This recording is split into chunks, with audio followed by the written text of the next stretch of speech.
complicated, you know, man. It's like a dang old Rubik's Cube, man. You like talking about blue, red, man, then you get to one side and like messing up.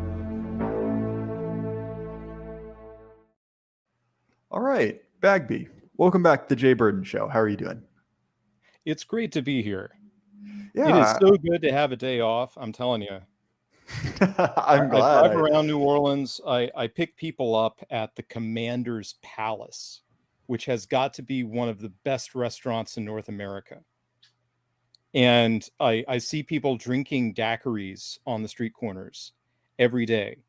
And I'm not sitting down to eat, and I'm not drinking any daiquiris, but when I have a day off, I have a good meal and I have some good wine at my table. I've had a wonderful evening. I had friends over for dinner. We had sparkling wine with the salad. We had red wine with the steak, and it was wonderful. Well, good. I'm glad to hear it. I think like a lot of people, I've been really enjoying your dispatches from your kind of your life as a New Orleans taxi driver. It's I understand, obviously, in many cases they're not particularly pleasant stories, but they make for great radio. It's great listening. I put up a short message the other day because for the very first time in my life I had a pistol pointed at me. Wait, I didn't hear that. What happened with that? Well, I took it down, but I'll put it back up in the form here on your show. The guy was just rotating a pistol in his hands. And I thought it was kind of preposterous and amusing because he was pointing it at himself as often as he was pointing it at me. I don't know what he was doing or even if it was real, but you take those kinds of things seriously when you see them. Well, understandably. I mean, especially in some of the neighborhoods that you end up in, right? Yeah, I have no idea when I accept a ride really where I'm going. So I end up in weird places. Going through chat, I see that Lou Templar, who was on the show last week, he said that he's enjoying the books very much that he bought from you. I think that you sold books to essentially the entire attendee list at the conference a month back. Oh, I had wonderful patronage, and I remain very grateful for everyone that came to buy my book stall. So yeah, I will say I think I was the only person who didn't buy any, and it wasn't out of any any scorn or anything. It was just I figured I'd probably gotten enough books from you one way or another that I felt everyone else should have a chance to. Well, I remember that copy of Ludwell Johnson that I gave you when you came to help me on my house. Oh yeah, that's probably worth between $100 and $200 now used. Oh, it's appreciated incredibly because the miserable scalawag that came into control of that particular press and holds the copyrights to that book that his forebears meant to print and distribute and sell, he has taken it out of print out of mere spite because he is a scalawag and a bastard. Well, how long does he have control of it? I mean, through his life, or is there kind of a running timer based off the death of the author? I don't know. I happen to know one publisher that would love to get it out of his hands and put that book back into print. But he just won't take it. It's a book called North Against South. I used that book today preparing for this stream. Well, yeah, it's actually I'm in the process of, I don't know if I've shown you Bagby, and this is probably terrible podcasting because it's just you and I catching up now, but of building library shelves because I, much like you, own entirely too many books. And that copy of North Against South, which I am very close to the end of, I just need to finish, I think, the last couple chapters, but it's sitting in one of my stacks on my desk here. Anyway. So I don't want to let too much out of the bag, but I am scheming. I would love to get in touch with a Chinese publisher that would just publish a PDF that I sent them. No questions asked, no ISBN numbers, Oh, that's 100% something that could be arranged. I can sell it used, right? Oh, of course, you just put it in the back of your cab. Yeah. I accept no responsibility for printing this thing. It's some violation of copyright law, but who cares? It's in demand. This is perhaps a conversation you and I should have off air. But it's Indeed. definitely something we can do something about. All right, so I want to jump into this, and this is actually relevant to that book because you and I are doing another stream where we'll be using a PowerPoint. And so obviously this show is roughly 50-50 video and audio listeners. And I will try to kind of summarize what we're looking at on these presentations for our audio listeners. But if there were an episode to watch the video version of, this is probably a good one.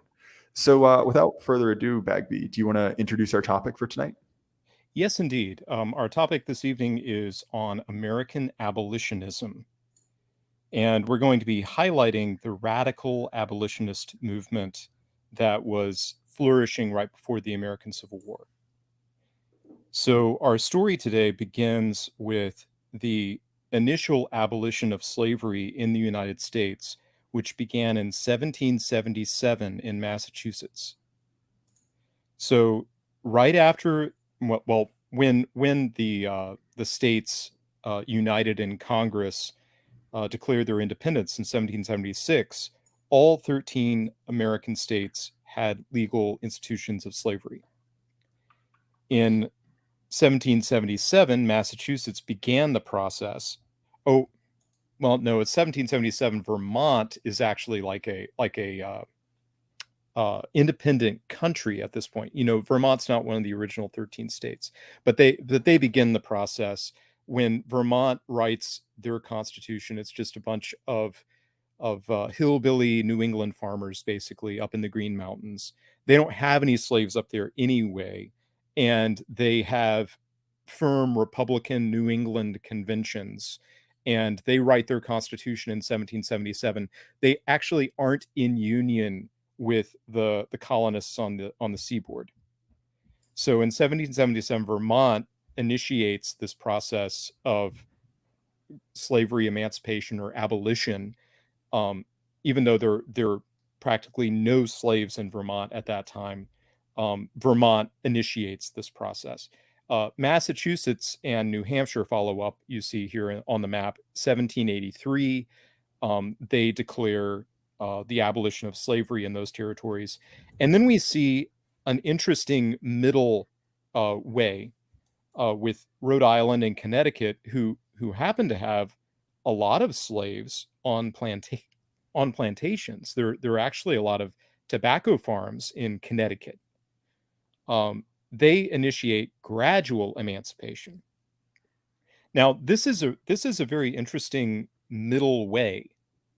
What these states do, to take New York as an example, in 1799, New York declared the gradual emancipation of their slaves. And that meant on July 4th of the year 1799, all males would be set free at age 28. So they would be in the institution of slavery until they were 28 years old. So the idea was that their owners would get a period of service from them before they were liberated. Females were set to be liberated at 25. Now, what's interesting about those gradual emancipation laws is until the cutoff age, all the conventions of the institution of slavery still were in force. So slaves in the state of New York could be sold further south. And obviously, since the value of the slaves in the state of New York was dropping off as the age of liberation was approaching, the slave owners in these gradual emancipation states were strongly motivated to sell their slaves southward. And that's what most of them did. But the gradual emancipation interlude is also an instance of a vision of justice concerning slavery that doesn't really enter our minds very much. If you go to a slave who has been in the institution of slavery his entire life, and now he's 75. And you tell him, good news, you are now a free man, go. That is not good news for a man in that situation. He does his productive years are behind him. His joints are stiff. His youthful vitality is gone. No one can expect him to fend for himself at that age. And this is what you see in the middle states, in places like Pennsylvania, New Jersey, New York, that all enact these laws concerning gradual emancipation. They left all of the slaves born into slavery from the date of the passage of that law. They left all of those people slaves because they had been in slavery for some period of time. Most of them had, excepting the children or something. And the wisdom of the lawmakers there was, it's not a blessing to set those people free. Those people are dependent people. They'll always be dependent people. That was their reasoning, whatever we might make of that. But it's a vision that they had of justice to end slavery. Now, what I find interesting about this particular map here is in 1860, when the Civil War begins, we could say with the secession of South Carolina in December of 1860, New Jersey still had a few hundred slaves, but they were all what you call superannuated slaves. They were all elderly slaves whose masters, out of a sense of justice, kept them on at the farm as dependents and did not turn them loose or sell them down the coast to a slave state. So during the Civil War, New Jersey actually had a number of slaves that were still alive from this adoption of the gradual emancipation law. So they would have been quite old at that point. They would have been over 60, most of them, I suppose. You can progress the slide now. All right, so the American slave trade, you can see on this illustration, is mostly not going to North America. We see small numbers going up to the northern United States. We see small numbers going to the Chesapeake and to the Carolinas and Georgia.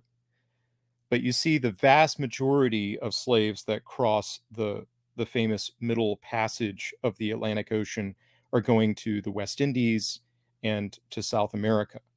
Only 5% of all the slaves that cross the Atlantic end up in the United States, in North America. From the beginning of the American colonies, the Quakers are showing a major influence in this movement against slavery, to abolish slavery. You may remember the Quakers are a special group, a religious sectarian group that are against all natural hierarchies. They do not like the authority of parents over children. They describe this as a tyrannical relationship. They denounce all kings.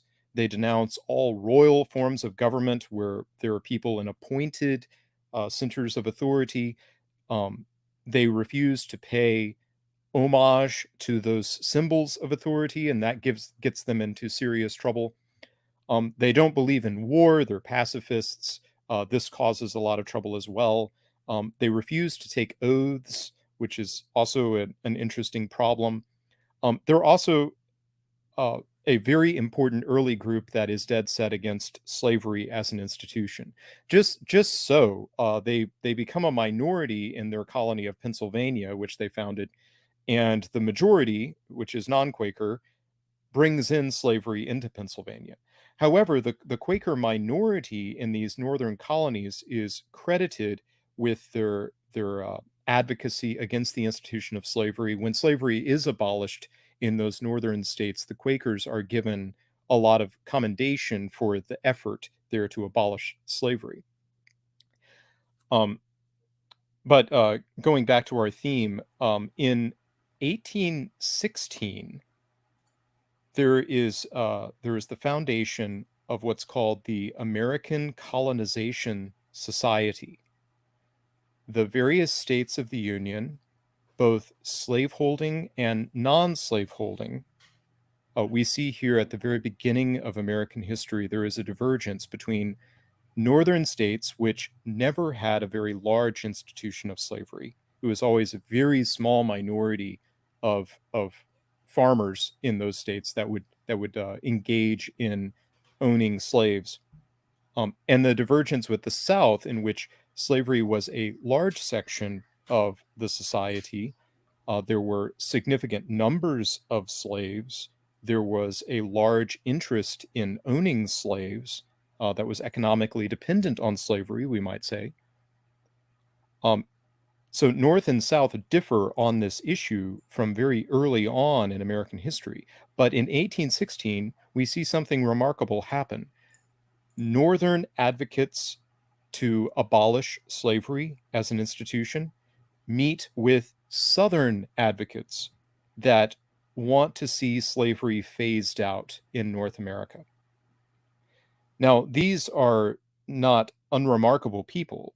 The American Colonization Society includes people like Bushrod Washington, the nephew of George Washington, Henry Clay, the great senator from Kentucky, Francis Scott Key of Maryland, and John Randolph of Roanoke of Central Virginia, all of which owned slaves.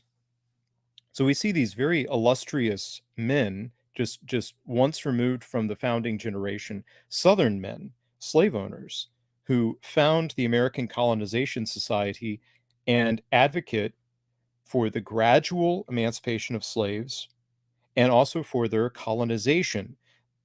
Now, the idea here is complicated, and I don't want to be bogged down too much with it.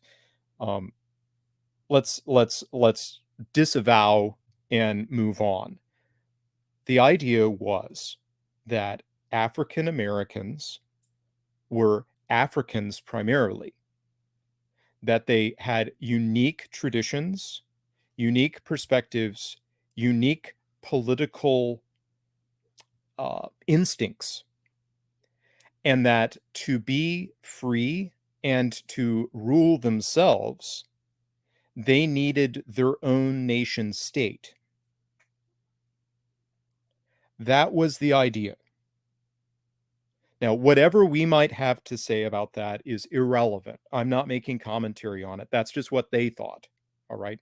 So, in 1819, the American Colonization Society was petitioning the federal government, and the state of Virginia petitioned the federal government through the legislature to fund a colony in West Africa.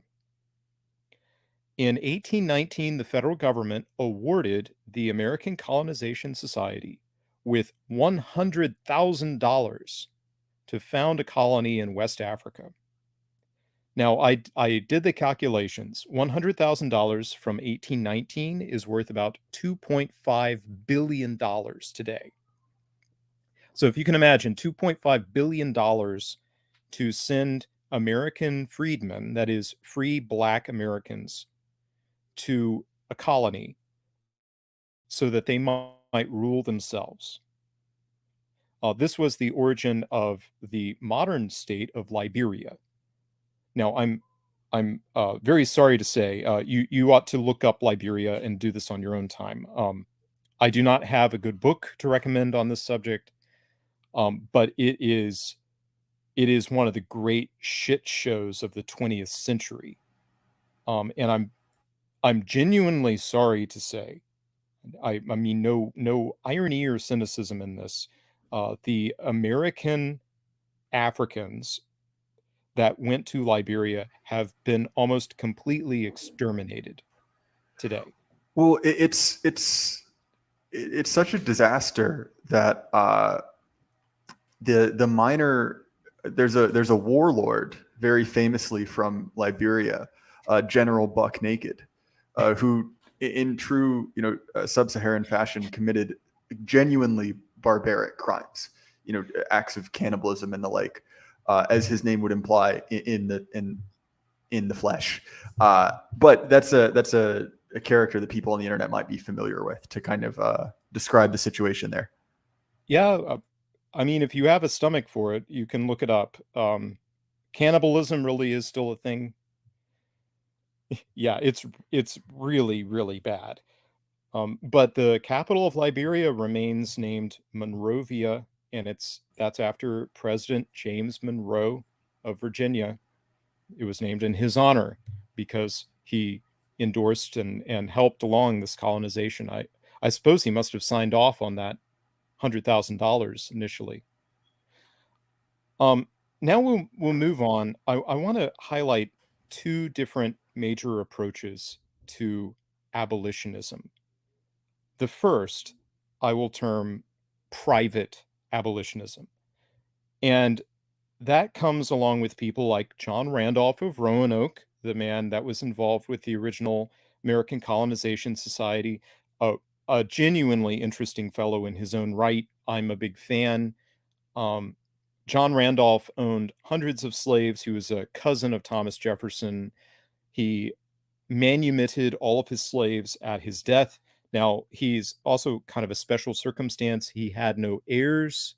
He never got married. And it wasn't because he was a confirmed old bachelor or something. It was because he had what we think is a genetic anomaly. He never grew a beard. He had a high pipe voice.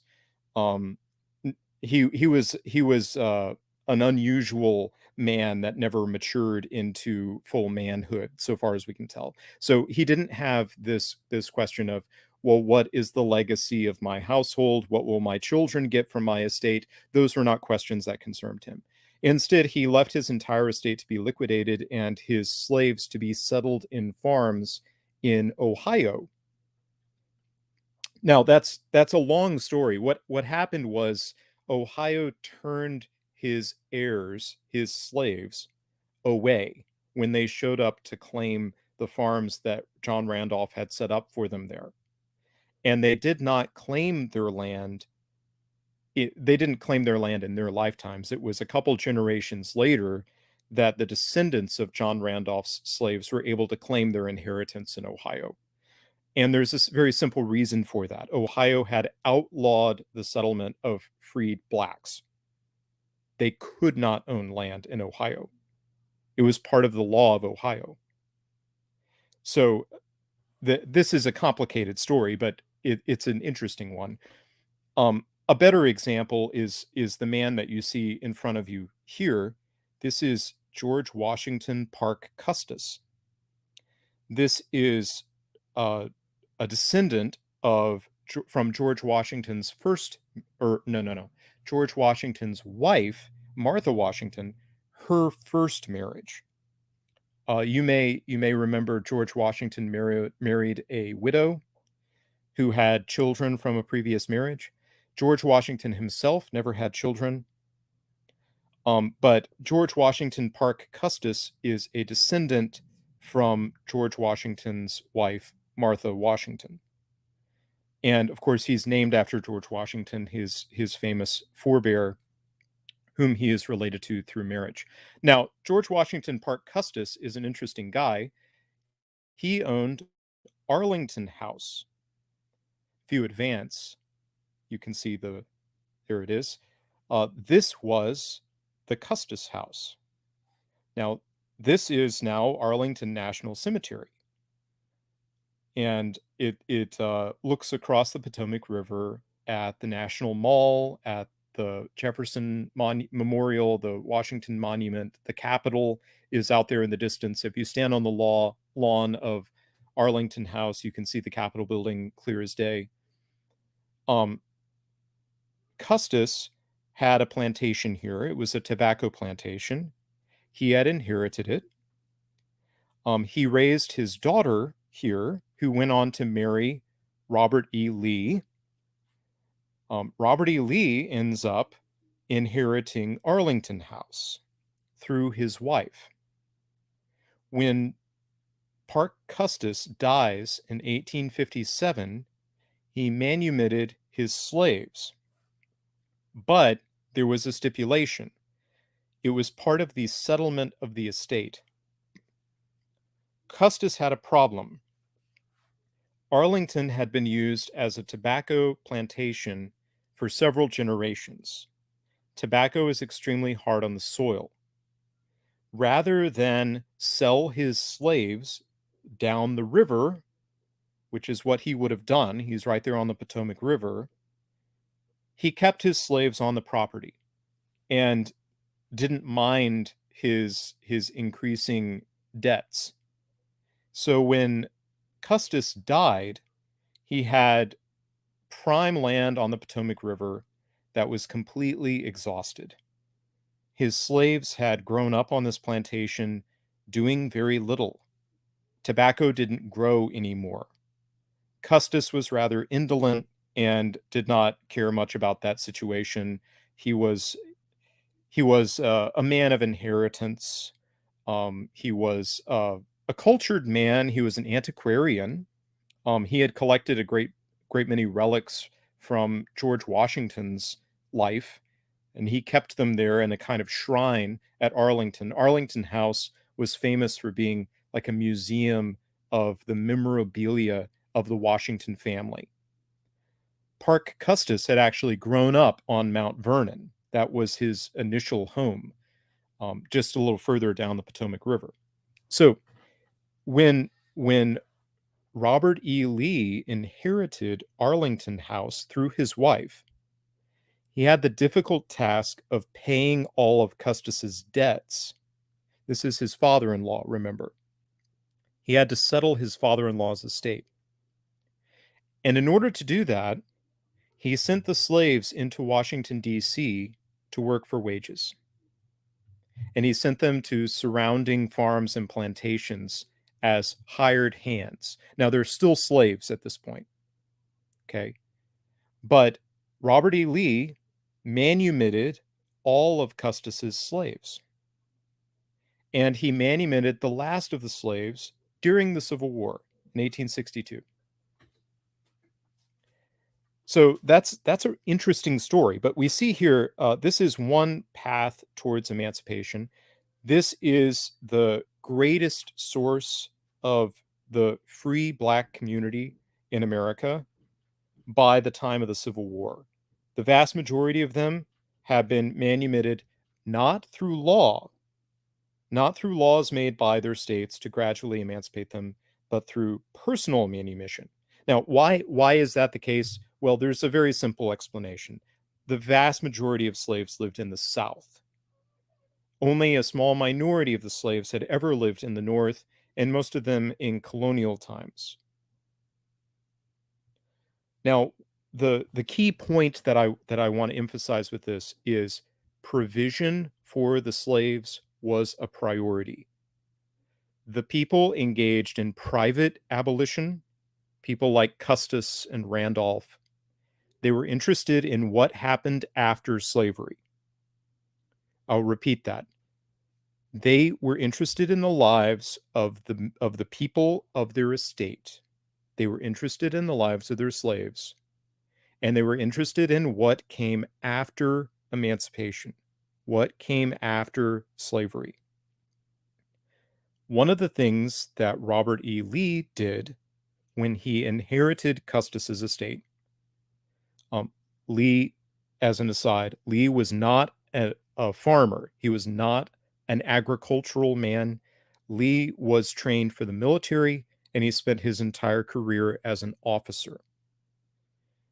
But Lee was interested in Custis's slaves having some kind of trade after their period of slavery.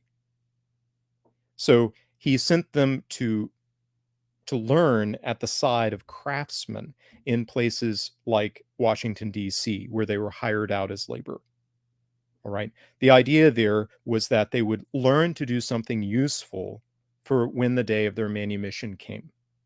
So they wouldn't be thrown out with no means of providing for themselves and their families. This was actually a concern. We have the writing where these people say it's their concern. And that's because slavery was a personal relationship. Whatever we might think of it, however we might deplore it, it was a personal relationship that normally lasted the terms of natural lives. So it was an old connection. And even if it was just a connection in a single generation, usually it was a connection that had lasted for many generations. These are people that had known one another for many generations. So the idea, whether you lived or died, that was something that the private emancipator took into account. We can move on to the next slide now. All right. The second approach to emancipation is what I will call private agitation. And that is a relation to slavery and emancipation from a distance. There isn't a personal connection there. It is very abstract.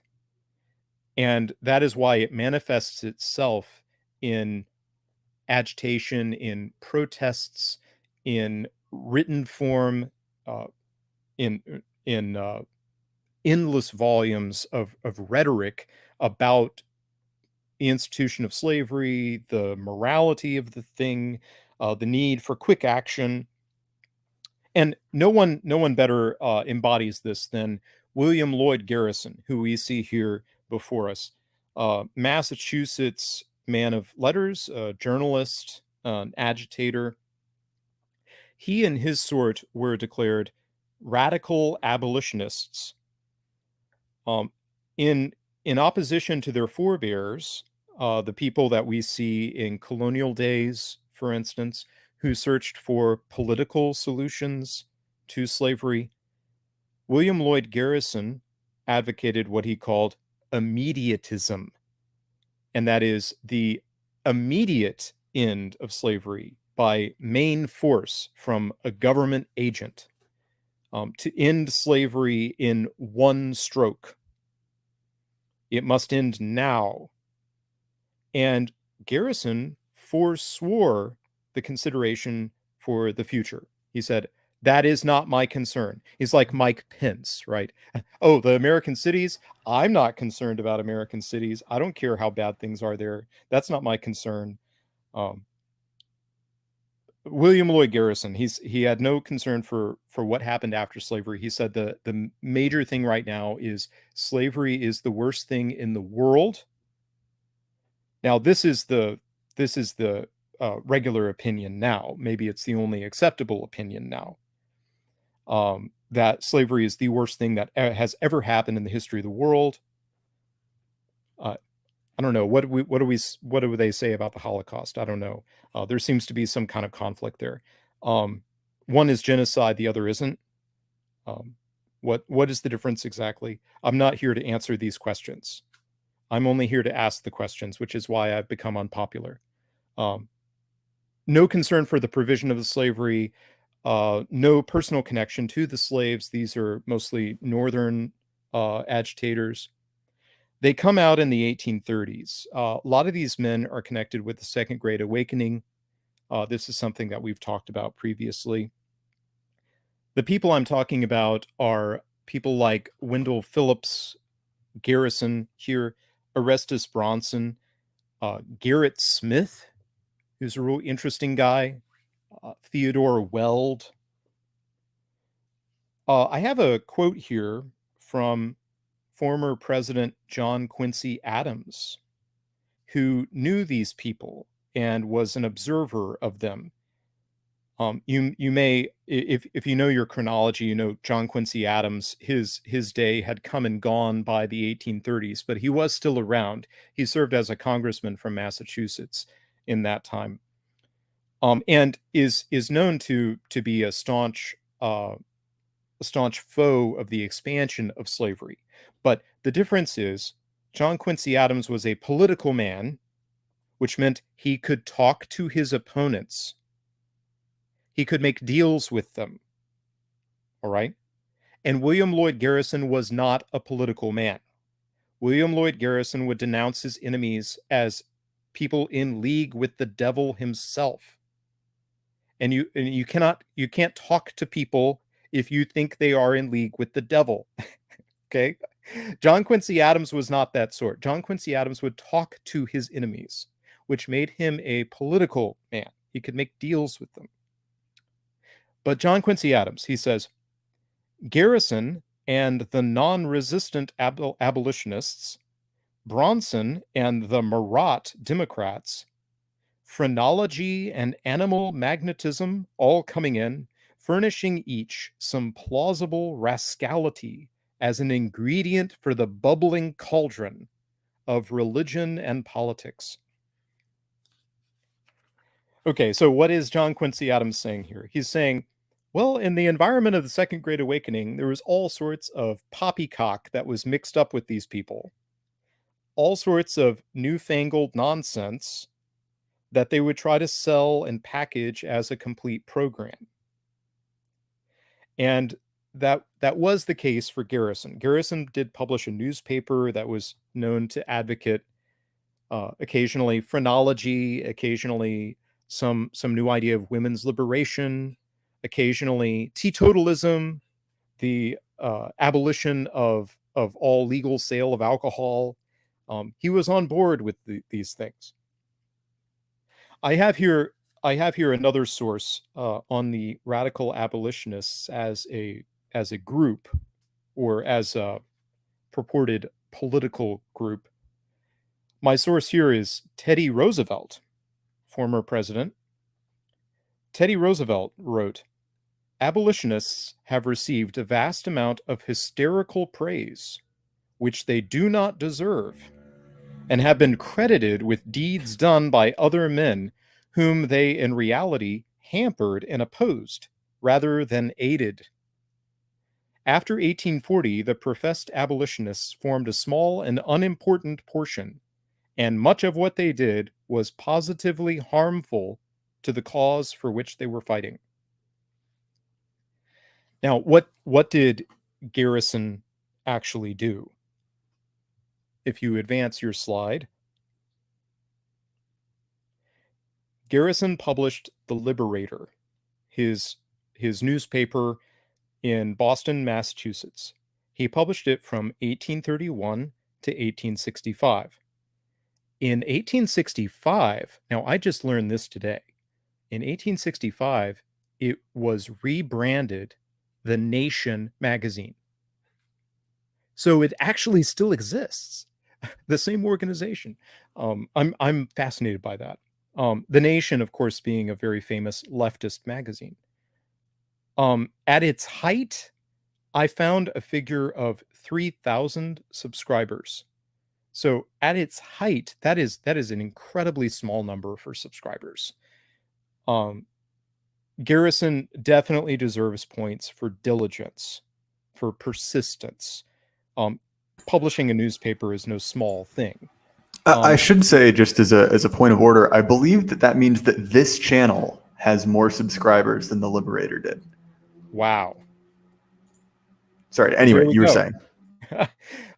He got lots of support from wealthy sympathizers. There was an awful lot of money up in Massachusetts to flow to strange causes. William Lloyd Garrison would have a famous show on the 4th of July. He liked to go out on the 4th of July and burn flags and copies of the Constitution to demonstrate that he was against the association of the Constitution with slavery.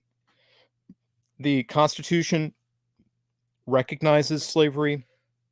The Constitution protects slavery. This is explicit. This should not surprise anyone. After all, the Union was founded with those slave states, and those slave states did need to ratify the Constitution. If the Constitution had some element in it explicitly against slavery, those states would not have ratified that Constitution. So William Lloyd Garrison was very much against this union that protected slavery, against fundamental laws that recognized the legitimacy of slavery. And he would fulminate against it by burning symbols of the Union in public and making public speeches against it. Now, this made him the target of mob violence, and he was repeatedly subject to this violence. Now, where was he giving those speeches? Not in Charleston, South Carolina, not in Richmond, Virginia. He was giving those speeches in Boston, Massachusetts. You can see here a flyer.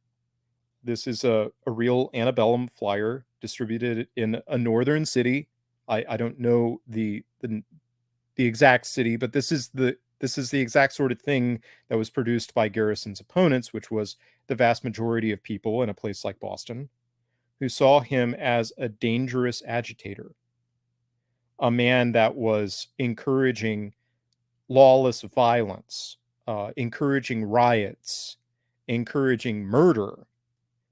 And they would mob his platform. They would threaten him bodily. They would punch him. They would invade his private property.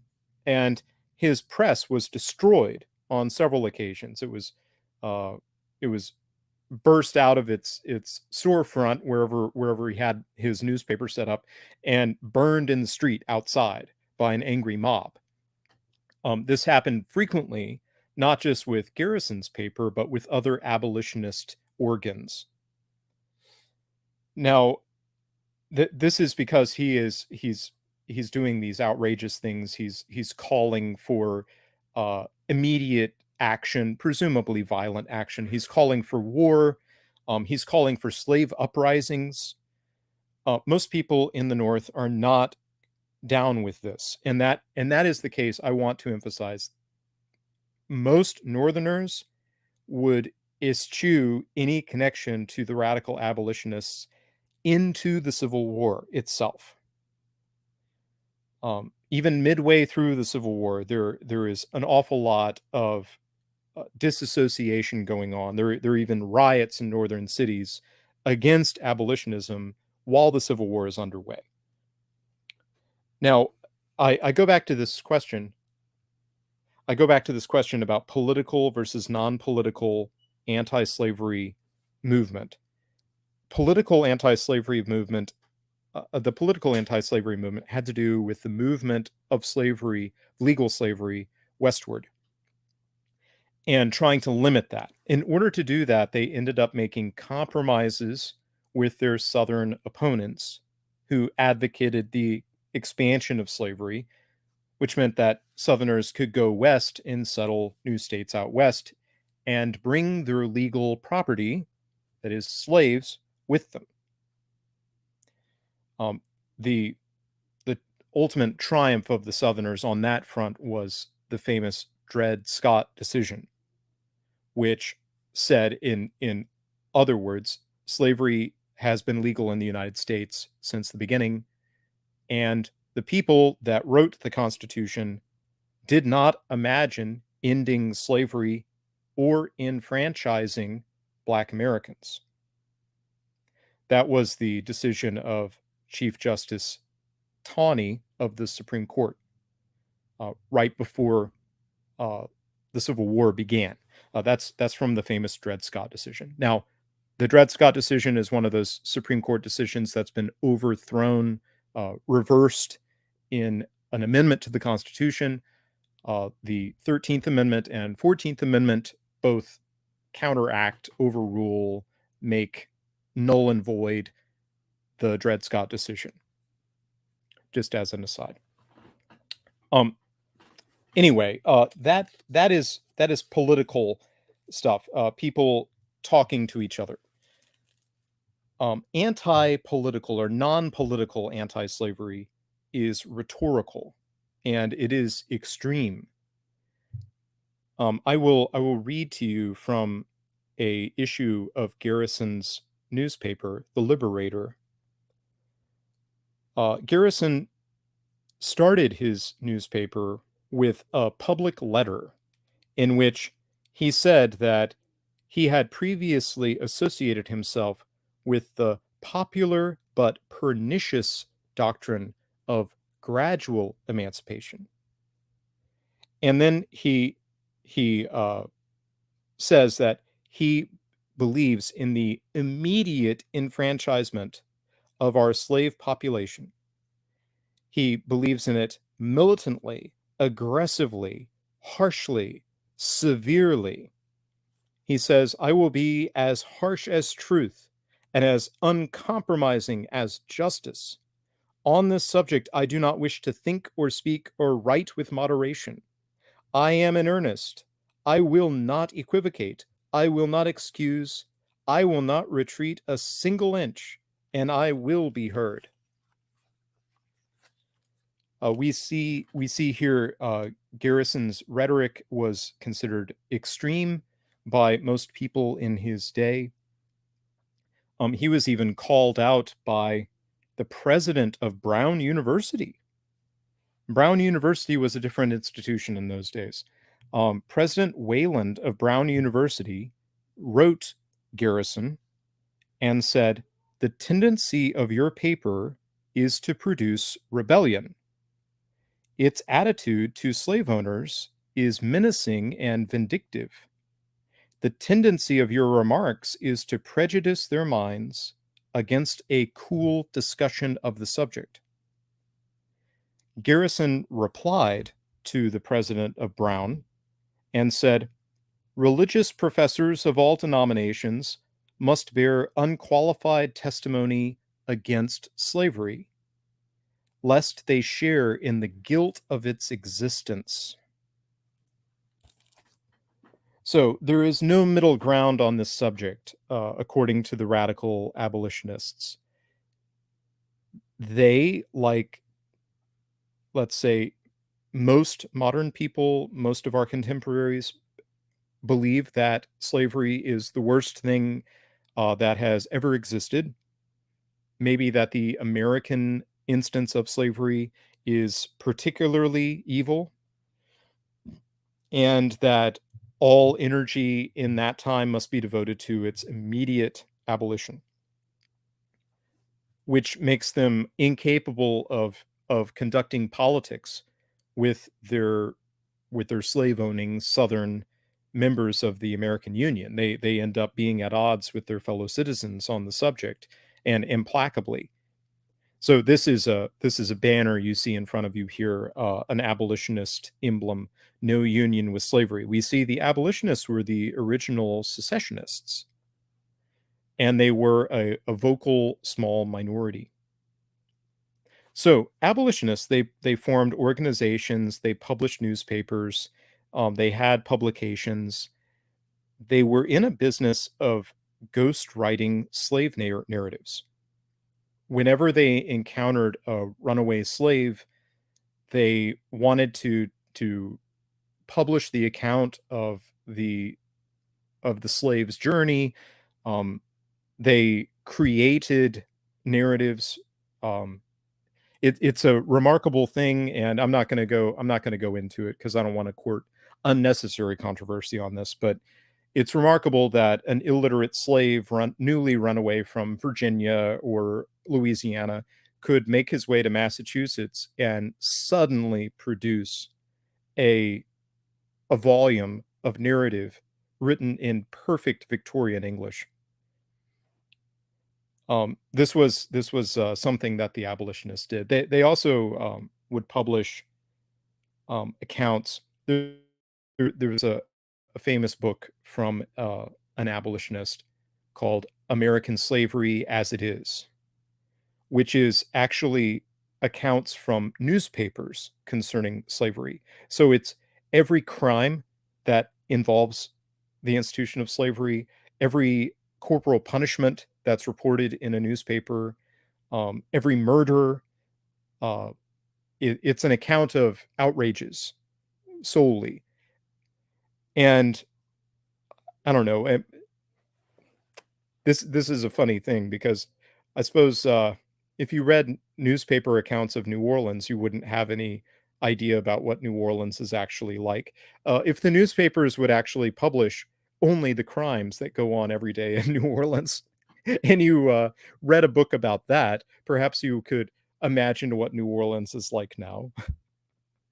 I don't know. There's something about that. Just writing the most extreme cases that alienates it from what it may have actually been like, and I'm not going to go unnecessarily into that.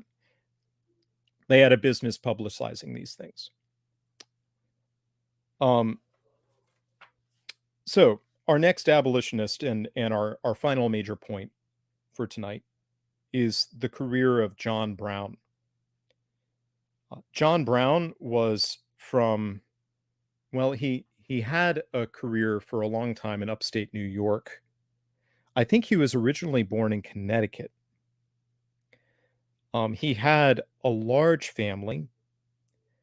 He tried his hand at many different things.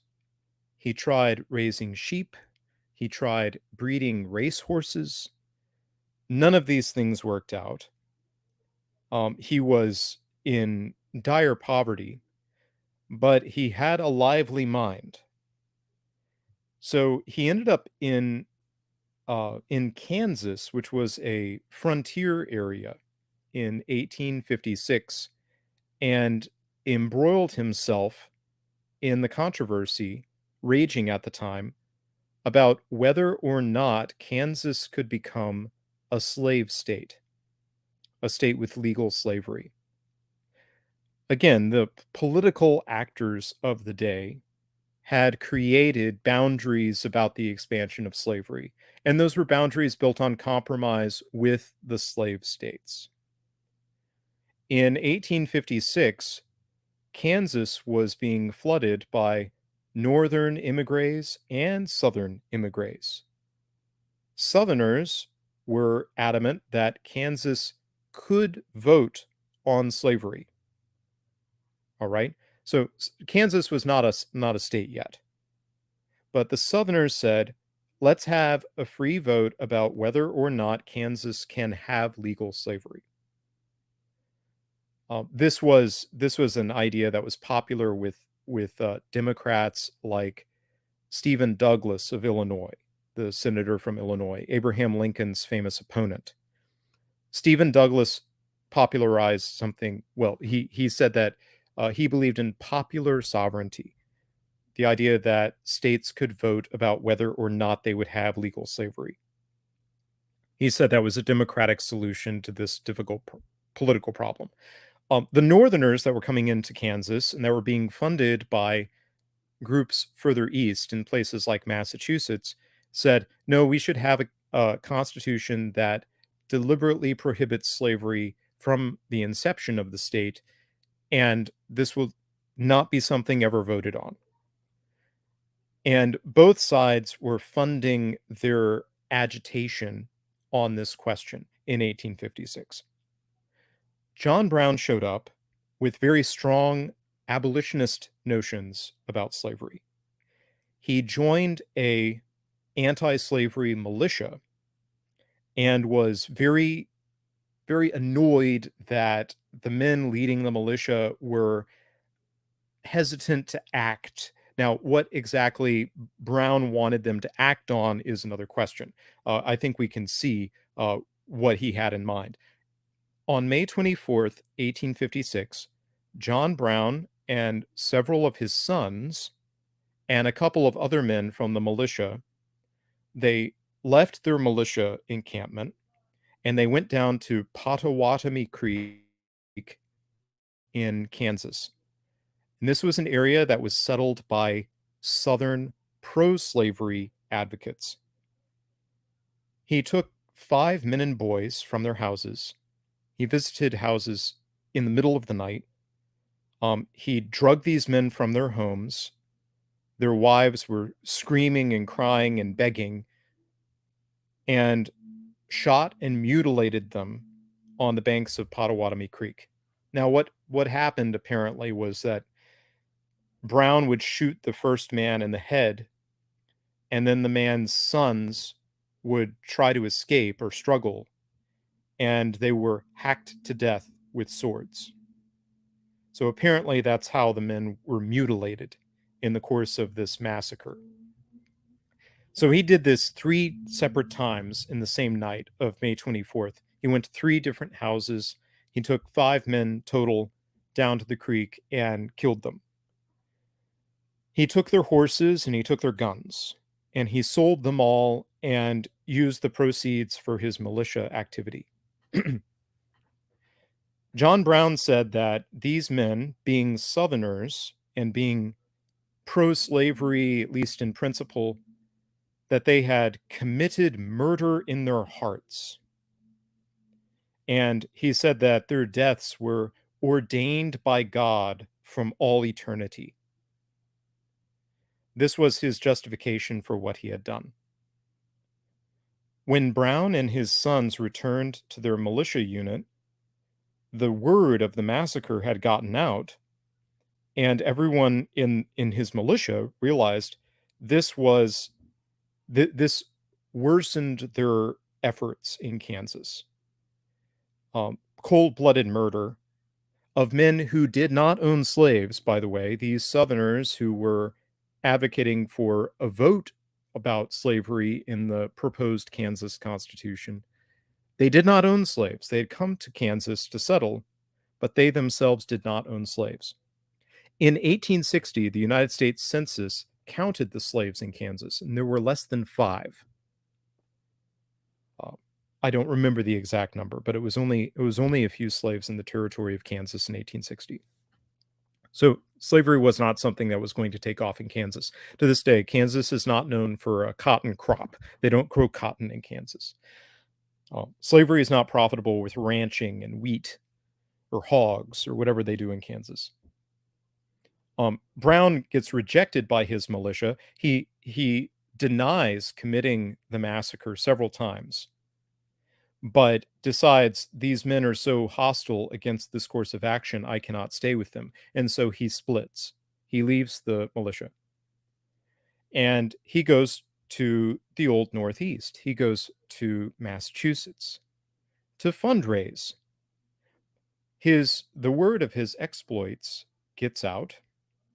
As he passes through Ohio on his way east, Governor Salmon P. Chase of Ohio, later on Lincoln's Secretary of the Treasury, and the namesake for J.P. Morgan Chase Manhattan Bank. Does anybody bank with Chase out there? This is the namesake of that bank. Salmon P. Chase greets John Brown, gives him money, and gives him a letter of recommendation because he had heard what John Brown did to the Southerners at Potawatomi Creek. All right, so we see here there is sentiment in favor of violence against people associated with slavery, let's say. John Brown travels through New York and Massachusetts to fundraise for his Kansas militia. Presumably at this point, he is organizing his own institutions. He's practicing parallelism. Okay. He forms a group that comes to be known as the Secret Six. Now, if you want to know more about this, there is an excellent book on the subject. It's by Otto Scott. It's called The Secret Six. Otto Scott is an amateur historian, and he wrote the best book on the subject that I know of. Unfortunately, it's another one that's being deliberately kept out of print, but it's a good book. John Brown travels around. He makes a number of speeches. He cites the career of Toussaint Louverture and the slave rebellion in Haiti as examples of what he wants to accomplish. He meets Ralph Waldo Emerson, and he says, and I quote, "Better that a whole generation of men, women, and children should pass away by a violent death than slavery continue." So this is what he is frankly advocating And he gets, wouldn't you know it, several Unitarian ministers to support him financially. Theodore Parker is one of the Unitarians. John Higginson is another. He recruits the support of Samuel Gridley Howe, a physician. His wife is better known. Julia Ward Howe wrote the Battle Hymn of the Republic. Okay, so the Howe family supports John Brown. Also, Garrett Smith, who I had mentioned before. Garrett Smith had his hand in all sorts of things. He's actually a fascinating character.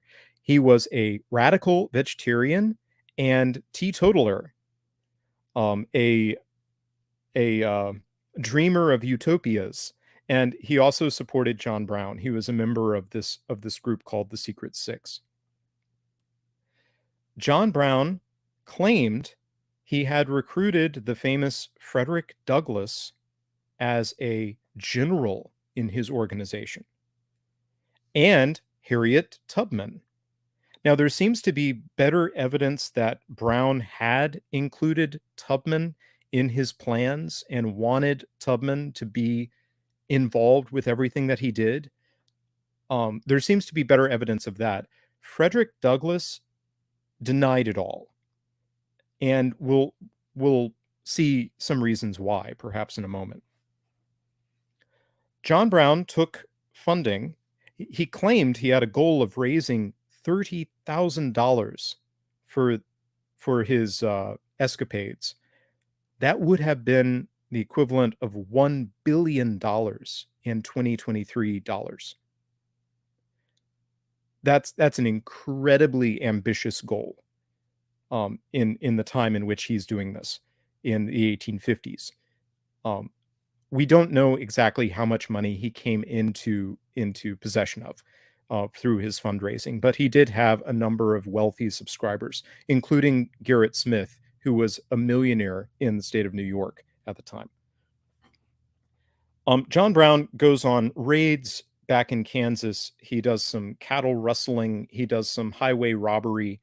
And then he retires to Canada for a time. He is accumulating weapons at this time. And he goes and lives at a free black community in Canada. While he's there,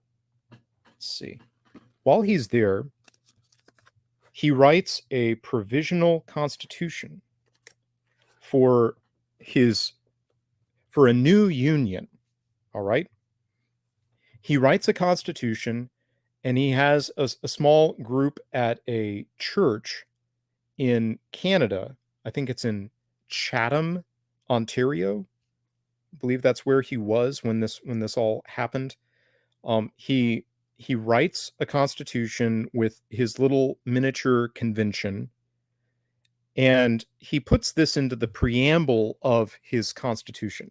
He says, whereas slavery throughout its entire existence in the United States is none other than a most barbarous, unprovoked, and unjustifiable war of one portion of its citizens upon another portion, the only conditions of which are perpetual imprisonment and hopeless servitude or absolute extermination, in utter disregard and violation of these eternal and self-evident truths set forth in our Declaration of Independence.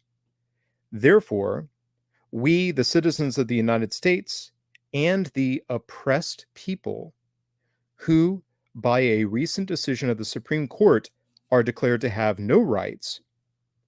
That's a reference to the Dred Scott decision, okay, which the white man is bound to respect, together with all other people degraded by the laws thereof, do for the time being ordain and establish ourselves the following provisional constitution and ordinances. So, John Brown proposes to make himself president of a new union with a new constitution. He has a cabinet. These are his followers. He has a Secretary of War. He has a Secretary of the Treasury, and so forth. He has an army with generals. supposed generals. Another curious thing about John Brown's Constitution, he had explicit prohibitions on fornication and drinking.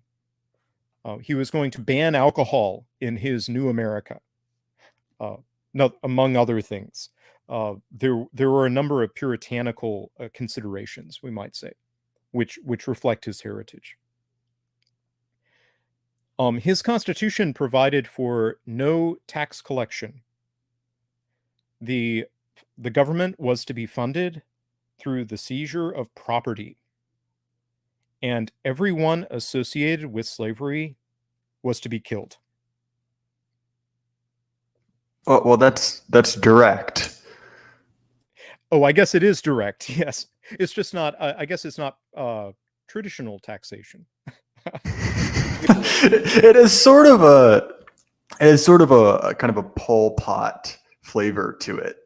There's a great tweet that goes around. It's by Mystery Grove Publishing back when they were still around, and it said the liberal historian is constantly oscillating between saying that Reconstruction should have lasted longer because it was a successful multi-ethnic democracy, and that Reconstruction should have lasted longer so that we could have had a second Khmer Rouge. And I think that there is, and obviously he's a predecessor of that, but John Brown was obviously sort of in that second camp. Good heavens, yes. Yes, John Brown was well known for quoting the line from the New Testament, "Without the shedding of blood, there is no remission of sin,"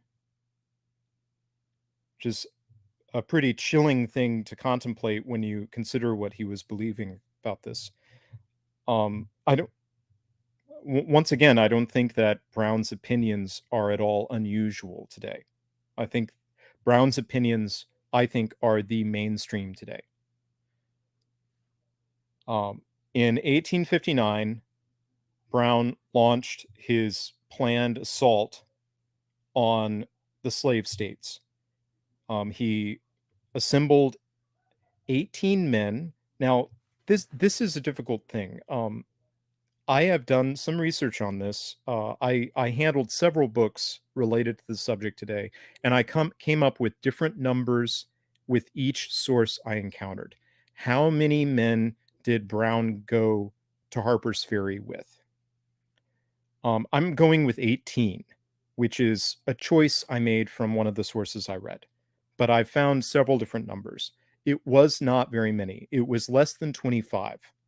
All right, 25 is the highest number that I found.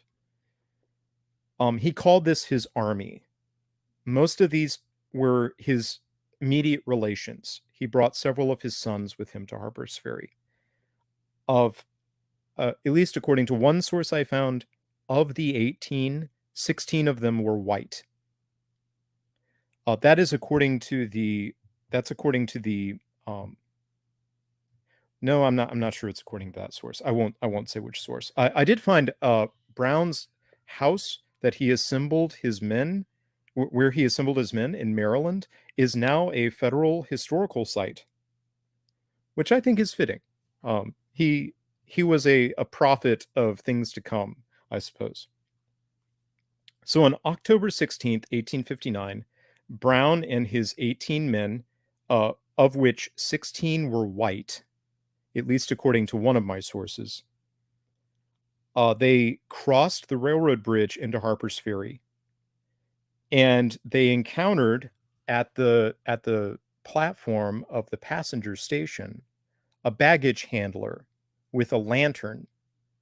He saw them approaching, crossing over the bridge that you see here in the foreground, and told them to go away, that they were on the railroad property and they were not permitted to cross the bridge at night. And this man was shot. This was the first casualty at Harper's Ferry. The man shot was Hayward Shepherd, who was a free black man, an employee of the railroad. So ironically, the first casualty of John Brown's raid was a Virginia black man, a free man. John Brown in total killed 6 civilians in Harpers Ferry while he was taking over the federal arsenal, which was the gun factory that produced weapons for the federal government that was based there at Harpers Ferry, what was then Virginia. It is now the furthest tip on the panhandle of West Virginia. John Brown killed 6 civilians and wounded 9, and then sent out messengers into the community around. The idea was that he was going to arm the slaves of Virginia, set up his provisional government, and then spread his revolution southwards, trying to remake the success of Haiti, I suppose. Now, that didn't happen. While Brown was informing his prisoners and hostages about the new disposition of things and ordering food from the local hotel to feed everyone, at one point he had over 40 people that he was holding hostage at the Federal Armory. A train passed through the station. Now, John Brown's followers thought that it would be best to hold up the train and prevent it from passing through. John Brown thought better of that and told them to keep going. He told them what he was doing, and he told them to keep going. They went on down to Washington, D.C., which is not very far away. When you're in Harpers Ferry today, you can see the distant glow of the city of Washington in the sky. When they got to D.C., they informed the powers that be about what was going on in Harpers Ferry, that there was some kind of rebellion underway. And President Buchanan sent out the United States Marines. And the governor of Virginia sent out the Virginia and Maryland, or the Virginia militia. The Maryland militia also shows up at some point. They besiege Brown here in this building. This is one of the last buildings from the United States Arsenal that still stands. This is the fire station from the United States Arsenal. John Brown barricades himself and his men here in the fort. John Brown is expecting runaway slaves to come pouring in from the surrounding countryside. Not a single slave comes to join John Brown. John Brown is besieged by the Marines here in the fire station, and he and his men are the United States Marines barge into this place. They shoot John Brown and his men. John Brown gets a sword over his head. It's not a very hefty sword, so he ends up just having a major cut on his head. It's a severe wound, but it's not mortal. 11 of Brown's followers are killed, and several of them escape. Brown is tried for treason against the state of Virginia and a nearby town, and he is hung. Here is a period piece of art depicting John Brown coming out of the courthouse, and we see how he's depicted here. This is a canonization of Brown, which we hear from several important figures in the North. Ralph Waldo Emerson says that Brown will make the gallows as glorious as the cross. So he deliberately compares Brown to Jesus Christ. Henry David Thoreau says that Henry David Thoreau writes a plea for Captain John Brown. And Thoreau says, "You people who claim to be Christians, look what you do to a man who offered himself as a savior for 3 million. Again, comparing Brown to Jesus Christ. We see many demonstrations in the North while Brown is about to be executed, pleading for him to be pardoned and sent back to them. The governor of Massachusetts even makes an overture to the governor of Virginia for Brown to be pardoned and sent back home. And the governor of Virginia cannot imagine what those people were thinking. This leads to an incredible breakdown of trust. It's like, could you imagine? I mean, could you imagine learning that the members of Congress and the executive branch are secretly plotting against you and your children? Would like to see you all dead, in fact? I mean, can you imagine how you would feel under those circumstances? Brown had the foresight to leave all of his private papers at the farmhouse in Maryland, where he had assembled his army. So the Virginia and Maryland militias discovered all of his private correspondence. They discovered the conspiracy of the so-called Secret Six, these Massachusetts and New York millionaires that had been supplying Brown with funding for his enterprise. At the time, 5 of the 6 were in the country. One of them was abroad for some reason. Of the 5 that were in the country, Garrett Smith, the radical vegetarian, the New York millionaire, immediately declares that he is insane and has himself committed to a mental institution in order to avoid prosecution. Most of the rest of them flee, except one of them, Higginson. Higginson stays in Massachusetts and ends up leading a black regiment in the Civil War. He ends up having a very interesting career. But he stared down the risk of prosecution, even though he was found to have funded John Brown.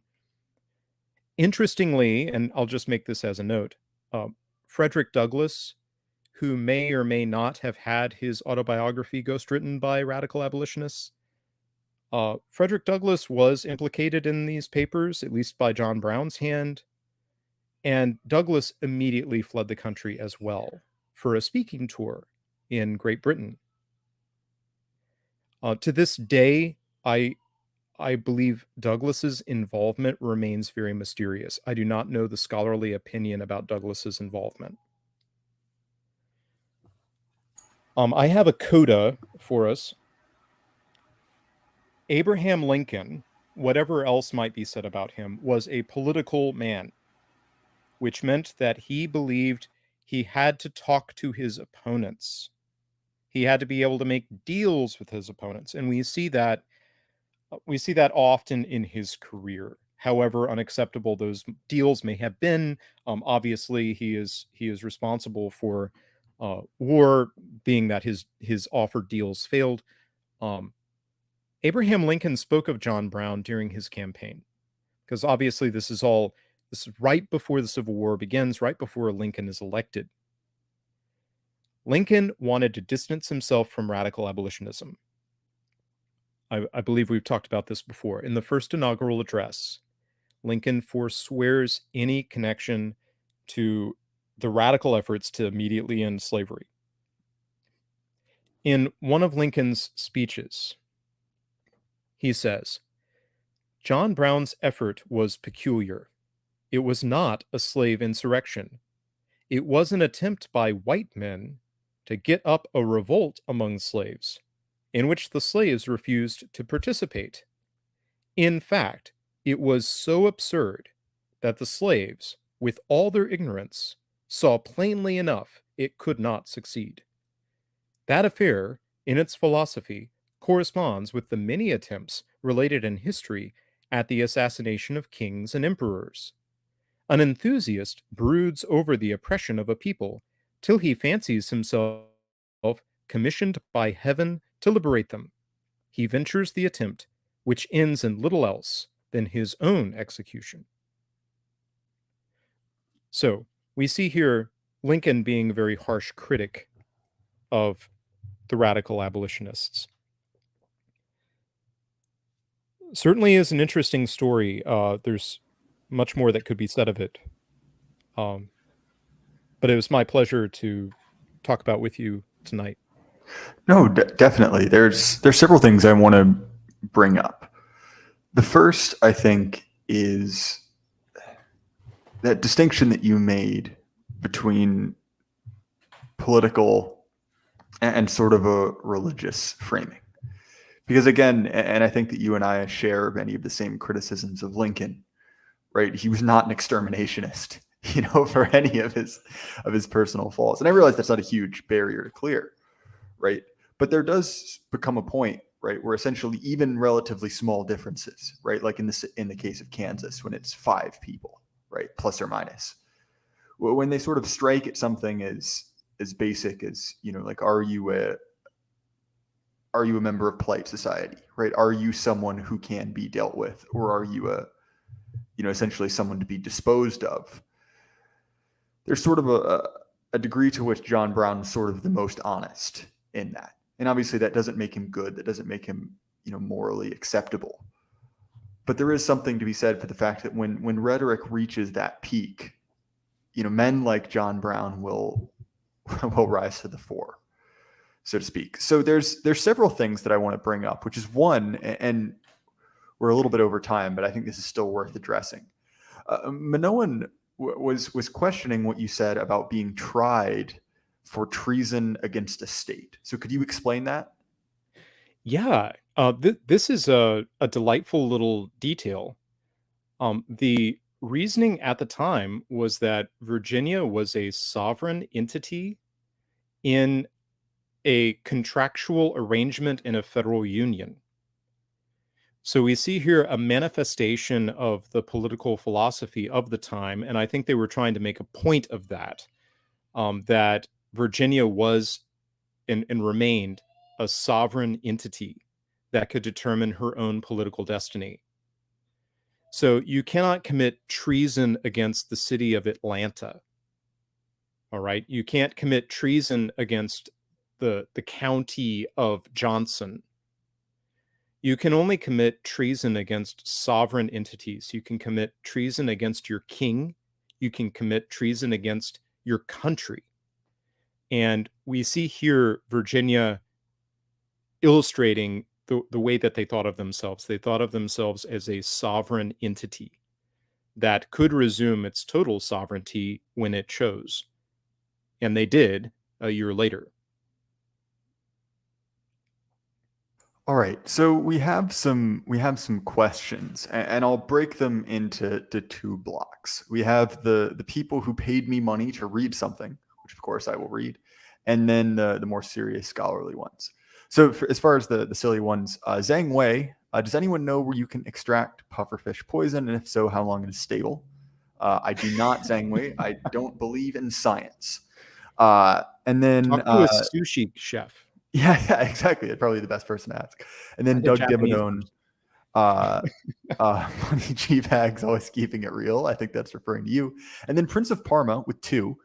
And these are the more scholarly ones. Really eye-opening book for me on the topic was With Saber and Scalpel, which to some degree detailed the rise and fall of Southern abolitionism. That sounds interesting. And then again, Prince of Parma, a book that briefly looks at one of the Liberian settlers, would be found in Narratives of Colored Americans, 1875, available free on Project Gutenberg by Lotz Carey. And that seemed like a good recommendation, so I took a screenshot of that and saved it onto my computer so I could come back to it. Excellent. So, George, thank you for that. Oh, definitely. I really enjoyed this conversation. John Carter with the last minute. I deny Virginia's sovereignty by driving in the rain without turning my headlights on, I believe, which is a reference to our very draconian driving code. So, George, if people want to find more of your work, what's a good way for them to do that? Well, I've got my YouTube channel. If you look for George Bagby on YouTube, you can see I've read essays, poems, excerpts from novels, and it's all there on my YouTube channel. I read what I love. Every once in a while, I'll do a response stream to something and do a monologue. Also, I have a Telegram channel, Bagby's Corner. If you look up Bagby's Corner, you may find me on Telegram, in which I will share pictures of sites around New Orleans, little anecdotes about my experiences as I drive the taxi around New Orleans. And I can say, in addition to that, which is linked in the description, you and I have a series of episodes which are related to this one. I think that obviously the previous episode on slavery is directly related, but also the history you and I did on American denominations, specifically the history of the Great Awakening. I think it dovetails very neatly with this. So that would be perhaps some additional reading for the people at home. And as far as my links, you guys know where to find me. The show is available on Apple, Spotify, YouTube, pretty much anywhere you can find podcasts. And I should remember that I am sponsored. I'm sponsored by Axios Fitness, like you guys have heard a number of times. We're about to hit another round of our fitness community, which is basically a way for you guys to join me over the internet. You can see how I'm doing. We'll be working at the same workout, my weight and all that. And the next one is going to be slightly different. It is going to be extremely equipment light. So if you don't have access to a lot of exercise equipment, but want to get in better shape, that would be a great way to do it. And details on that will be forthcoming. And again, Bagby, thank you so much for taking the time to speak with me. Oh, it's my pleasure. I've got a quick question for you. Oh, yeah, sure. I'm interested in Axios. I spend a tremendous amount of time sitting, and it's not good for my health. I wonder, could anybody tell me what I could do to help my lower back or something? Oh, definitely. That is, and this is something, again, much like bootleg Chinese press, that there are some guys in the Telegram chat, actually, both JD, who has been on the show several times, he's the owner of Axios, and then also Arthur Dane, who's an incredible athlete and Orthodox. Both of them are extremely, extremely skilled in kinesiology and all the kind of like science of the body. So that is both a specific piece of advice for you, and I guess a shill for both of them, right? Awesome. Thank you. And guys, to everyone at home, remember, keep your head up. The lie can't last forever. Good night.